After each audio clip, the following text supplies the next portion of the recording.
అంటే ఆదాము చేసినప్పుడు చేస్తే సమీపించవు. పాపాన్ని కప్పుకోవడం కాదు, పాపాన్ని ఏం చేయాలి, యథార్థంగా ఒప్పుకోవాలి. అర్థమైంది? పాపాన్ని కప్పుకోవడం కాదు, పాపాన్ని ఏం చేయాలి, ఒప్పుకోకపోతే ఏమవుతుందో కూడా నేర్చుకున్నాం. ఏమవుతుంది? ఫస్ట్ మన మనస్సాక్షి మనకు వ్యతిరేకంగా ధవల సింహాసనం న్యాయ తీర్పు దినాన్న ఏ మనస్సాక్షి నీ లోపల నివాసం చేస్తుందో ఆ మనస్సాక్షి నీకు వ్యతిరేకంగా నిలబడుతుంది. రెండవది, ఏ పాపం అయితే చేస్తున్నావో అదే పాపం నిన్ను పట్టుకుంటుంది. మూడవది, దేవుని బిడ్డల మానం పోయిన త్రొవ్వలన్నిటి మీద దేవుని దృష్టి ఉన్నది. నాలుగవది, మన మనసులో పుట్టి అభిప్రాయాలు దేవునికి తెలిసే ఉన్నాయి.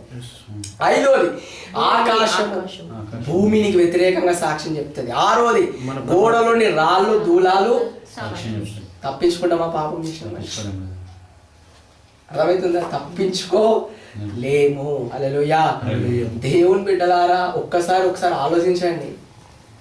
సర్వశక్తిమంత దేవుడు, ఉన్నత సింహాసనం కూర్చున్న తండ్రి నిన్ను పాపం కొరకు నన్ను పాపం కొరకు విడిపించడానికి పరలోకాన్ని విడిచిపెట్టిండు, దేవదూతల ఆరాధన వదిలిపెట్టిండు, సింహాసనాన్ని వదిలిపెట్టేసేసిండు.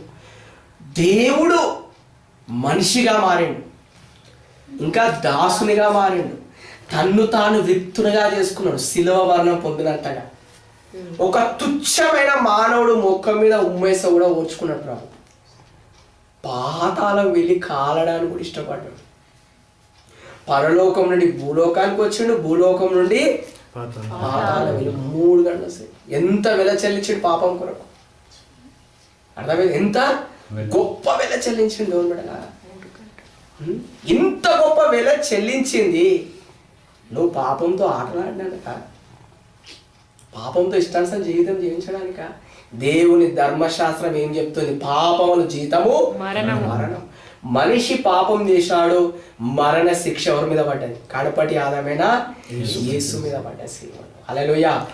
కాబట్టి పాపం కప్పుకుంటే ఖచ్చితంగా నీ మీదకి దేవుని యొక్క దండం, నీ మీద దేవుని ఉగ్రత నీ మీదకి దిగుతుంది.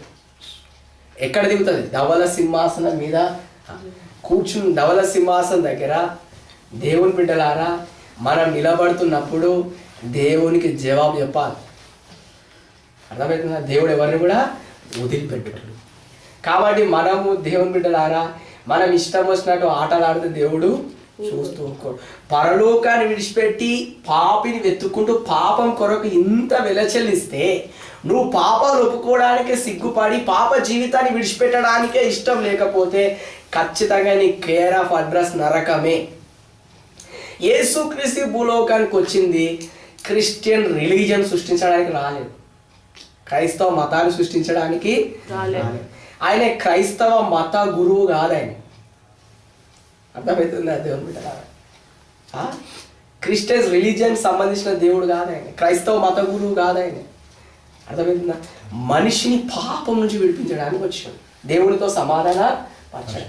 మనం యేసుక్రీస్తుని అంగీకరిస్తే మన పేరు మారదు, మన కులం మారదు, మన మతం మారదు, మన జాతి మారదు. ఏమైతుంది? పాప శుద్ధీకరణ దొరుకుతుంది. రెండోది నీ మనసు మారుతుంది. అంటే ఇంతకుముందు మనస్ఫూర్తిగా పాప జీవితంలో జీవిస్తుంటే ఇష్టం లేకపోయినా ఇప్పుడు ఏమైంది? యేసుక్రీస్తు ద్వారా నీ పాపాల నుండి శుద్ధీకరణ దొరికింది. రెండోది పవిత్ర జీవితం జీవించడానికి నీకు ఆసాది దొరికింది, స్వేచ్ఛ దొరికింది. హల్లెలూయా. మహాపరిశుద్ధుడైన దేవునితో సమాధాన పడే సౌభాగ్యము దొరికింది. హల్లెలూయా. కాబట్టి శత్రువైన మానవుడు దేవునితో సమాధాన పడాలంటే పాపం బయటికి పోవాలి.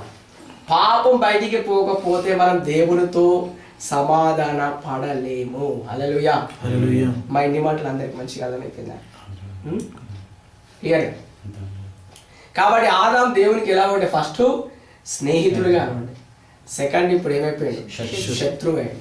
కాబట్టి దేవునితో సమాధాన పడాలంటే పాపం ఏమి కావాలమ్మా? బయటికి పోవాలి. అప్పుడే దేవునితో మనం ఏమైతామమ్మా? సమాధానం. ఇన్ని మాటలు అర్థమైందా? సరే, ఇప్పుడు ఒక 10 minutes బ్రేక్ ఇస్తాం, తర్వాత నెక్స్ట్ వెళ్దాం. సరేనా? హల్లెలూయా.